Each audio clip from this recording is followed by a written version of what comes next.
A little while back, I decided to start playing a new Lovecraft game every week on Tuesdays in the hopes of finding a good Lovecraft game. I dubbed it Terrible Tuesdays, both for the horror aspect and the bad games I would inevitably run into. Alpha Polaris was the first one. This game was terrible. I don't know what the reviewers were thinking when they brought the Steam page up to a mostly positive, but they can't have been playing the game. I'll keep it short, because I kind of want to forget this mess, but just in case you were thinking of playing this game, it's a point-and-click adventure game, and I am going to mess up the entire story for you, point by point. Okay? Let's go. Oh, I can choose. Give up, take offense, and give up. No, I take offense and give up. Okay. Hold on. I don't just get the gun and stun you instead. I don't sound Norwegian. You just come and try, butt boy. What? And don't let Miss Alaska hold you up back there. Excuse me? Was that very Norwegian? Because I don't even know, man. You are Rune, a Norwegian who will not let you forget that he is Norwegian. Also, remember that he's Norwegian. The Norwegians in my chat, by the way, found his Norwegian language skills to be lacking at best. But he has the flag, so it must be true. He's on a base called Alpha Polaris, roll credits, with 3 other people, Tully, Al, and Nova. Nova is the generic love interest who is also of Inuit heritage, and just like Rune being Norwegian, you'd best not forget about that because she will not let you. Tully is the generic sexist, douchey dumbnut, and he's got literally absolutely nothing going for him.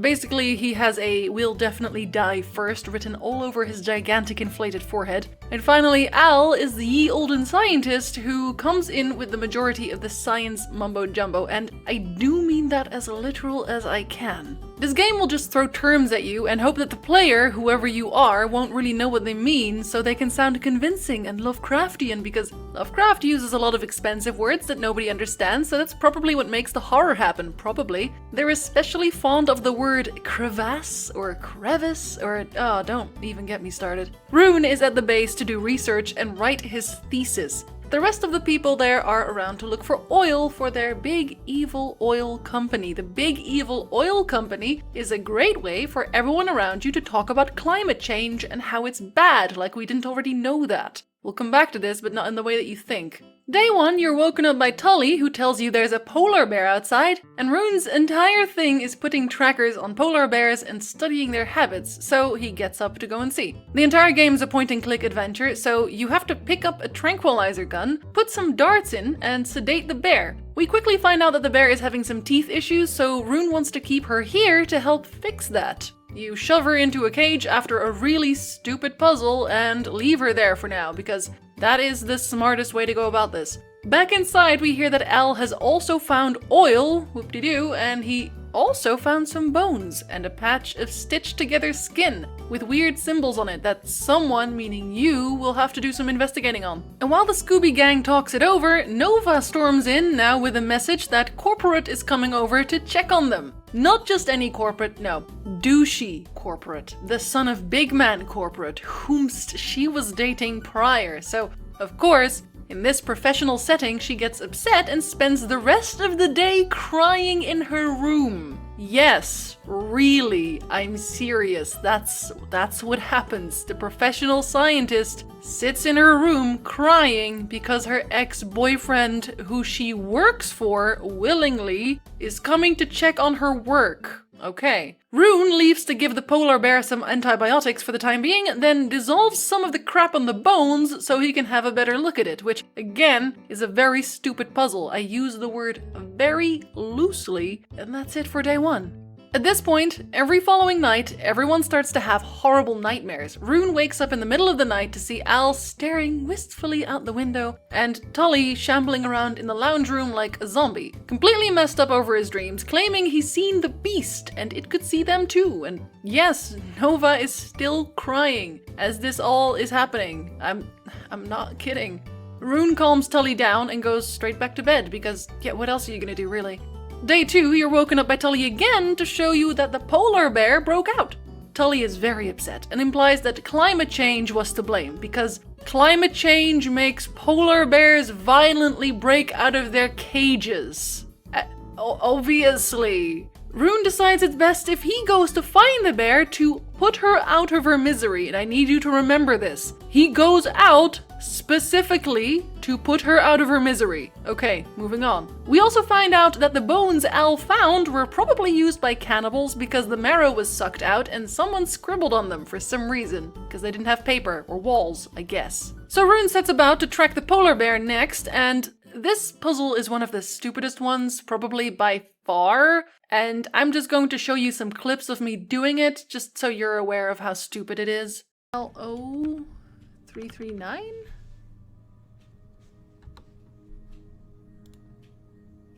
How is that not a thing? Is it this? Is it like this? No, it's none of those. You have to do it outside. How shite is your... Like, I said this as well, that we might have to go outside, but how shite is your high-tech triangulator that you have to be outside to do it? Like, does that not make you want to cry? Because it should. That can't be possible. I did something wrong. Peak gameplay, for sure. No, that's not it either. Is that what they want? 252? That can't be possible. I did something wrong. Just fucking end me, man. You chose to become a bear expert. And how do you even know how much 15 steps is? Was that 15 steps? Maybe. No, it still says take 15 steps. Fucking end me. 7, 8, 9, 10, 11, 12, 13, 14, 15. Despite the radiometric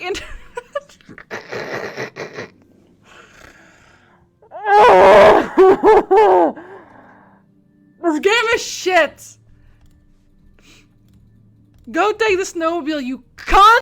But he eventually finds a lead and he's off on his snowmobile. Despite the bear being covered in blood, and it being the only living thing in miles and being very, very loud, she still gets the jump on Rune, and he's forced to shoot her, which makes him really very sad, even though he, yes, set out to shoot her to begin with. So our Norwegian returns to the base to complain about his having to fulfill his actual objective, and we use the collar we had put on the bear to figure out where it had gone before, so we can use that information for a thing later, no doubt. And we also grab an article from Nova that conveniently holds all the clues we need to unravel the meaning of the weird symbols on the human skin patch rag. So he figures that out and then decides he's going on a date with Nova he had planned the day before. So now your quest is to make a cake.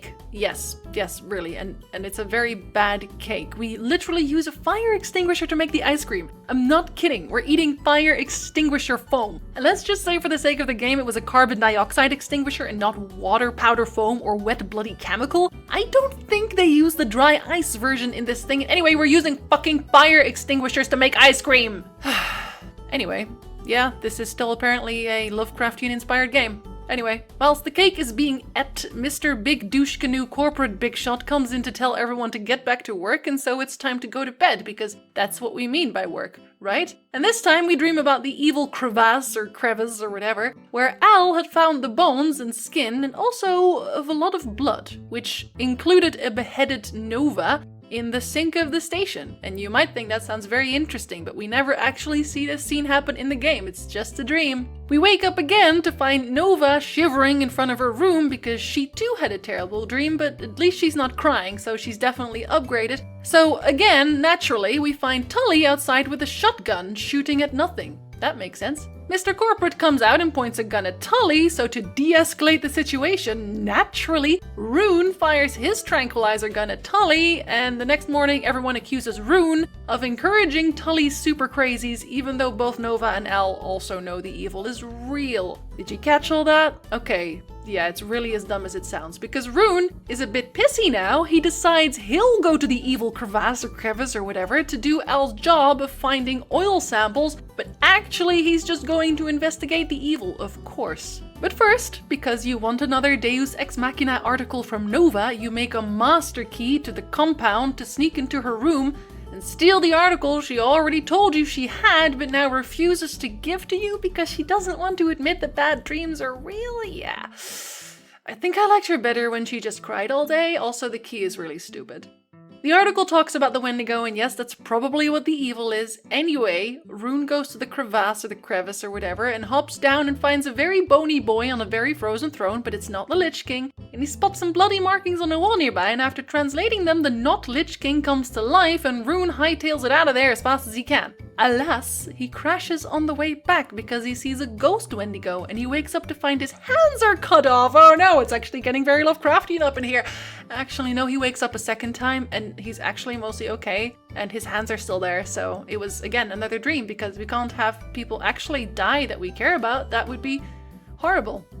Tully and Al are missing though, and this makes Nova mad at Mr. Corporate for some reason, because now she realizes that maybe she should have admitted that she had bad dreams and maybe they were real because of her Inuit heritage, and I don't really know why, honestly. I guess she had to move along the plot. So, Nova apologizes for being the actual worst human being earlier, and now she and Norwegian Boy work together to fix this. And they bring up the crevice or whatever again. They decide that their best course of action is probably to destroy the bones and the skin entirely, so Rune sets out to find a way to burn them to a crisp. And during his search, he unfortunately, or fortunately, depending on how you look at it, finds Tully, who seems to have shot himself in the head during the night, even though nobody heard anything or saw anything at all. And he's unceremoniously dragged back inside, and Rune just burns all the stuff. We never really talk about it again.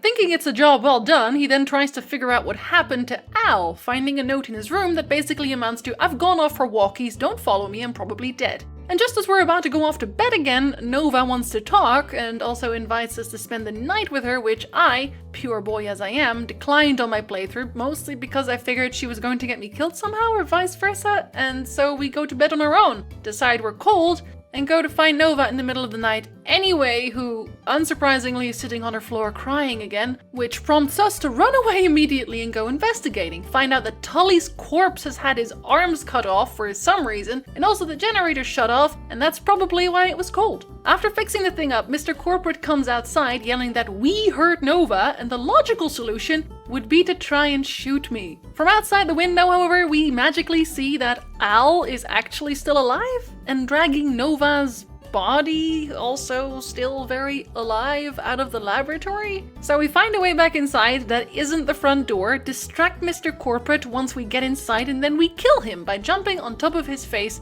with our very spiky feet. Yes, really, this is still a Lovecraftian-inspired game, I swear. After stealing his gun, obviously, and doing some very stupid thinking again, we figure out that Al is actually in an even deeper basement beneath the complex, and indeed, we find him there trying to sacrifice Nova's heart to the little bony not Lich King Wendigo, who is also wearing Tully's arms because he needs to have his body restored, except that for some reason everything else isn't flesh covered but just bones, and the head isn't human, so why does he need human arms? I don't know. Why couldn't you just use animals? Doesn't matter. When he tries to come for Rune, obviously he gets shot, so he yells that the Wendigo, who is actually called Asphalt or some shit, will just have his heart then, and he stabs himself to death, and Boney M's eyes start glowing red. But before anything interesting can actually happen, Rune and Nova run upstairs, crash the elevator thing down into the basement, which was actually made of ice, I guess because it was a well, question mark, which causes Boney and Al's corpse to sink to the bottom of the ocean and never be seen again, I guess. I don't know. But Rune and Nova heroically snow scooter off into the sunset, so I'm assuming the evil is defeated. Yes, really? Does it look as cool as it did in Metal Gear Solid? Not even close, but they needed an ending, so there it is. And don't worry if you were wondering where the climate change has gone, Al was still having a little speech before he did the whole sacrificial ritual about how humans were the great evil, and it was only right that they should sacrifice themselves because of the oil company coming to destroy the planet because of all the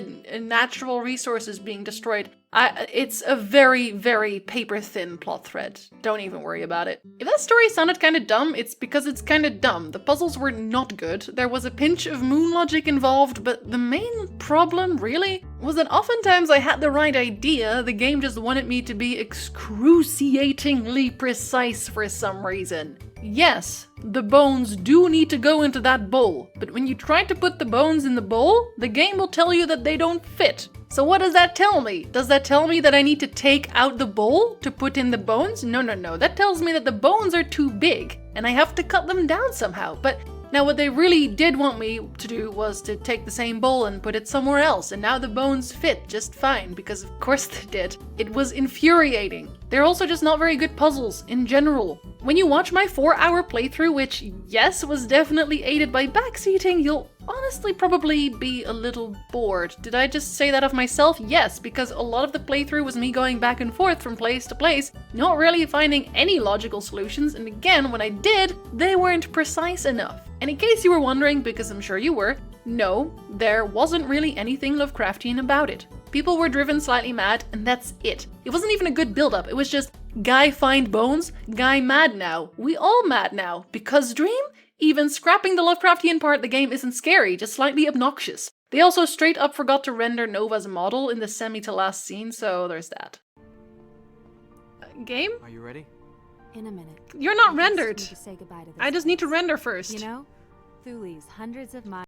Let's just not speak of this one again. I initially thought this game was from 2015, so I hated the graphics, but it's actually from 2011, and so I thought, well, maybe that's not that bad. But then I looked up 2011 games and realized it had games like Uncharted 3, Batman Arkham City, Dark Souls, LA Noire, and the like. Jinsey, you can't compare big games like that, I hear you say, but yes I can. Because their drawn avatars were fine. They looked really nice, so why, in the Flying Nightgaunts, would you try to add cutscenes and animations like the ones they did? Because they clearly weren't equipped for full CGI storytelling like the rest of the world was. They should have just done the whole thing in the art style of the talking avatars. That would have already softened the blow of the terrible story just a bit. It might be funny to note here, I got Alpha Polaris for free, as I said, not as a promotion, but it was just free on Steam. When I picked it up, it had 11 recent reviews, and the score was mostly positive. It has since then gained a review, and it is now mixed, and no, at that point I hadn't written a review yet. Other funny thing to note is that the tags for the game do not include Lovecraftian, but the actual description does say it draws inspiration from the Cthulhu mythos and also Inuit legends. Please point me towards the inspiration drawn from the Cthulhu mythos. And Inuit legends? That's a pretty broad take there, because, well, no. You went with the Wendigo monster, but you honestly barely even deal with the Wendigo. And when it comes down to it, the Wendigo isn't even that big of a deal. Because all you need to do is knock his pile of bones over and he's basically defeated. And the extent of the story is, here's some articles that one of the people in his station decided to randomly take with them on the way here. And unfortunately, that is where most of their mystery, I use the term loosely, is located. Not in the day-to-day of the researchers of Alpha Polaris, no, in 2 articles. They tell you about the Wendigo and about the tribes. So let's end on some positives at least. I will commend it for having actual voice acting. Seriously, I'm so glad it had voice acting, and it wasn't even half bad if I'm honest. I said some positives, but that was the only one I could really think of. So on that merit alone, 3 out of 10 tech lilies. See you next time!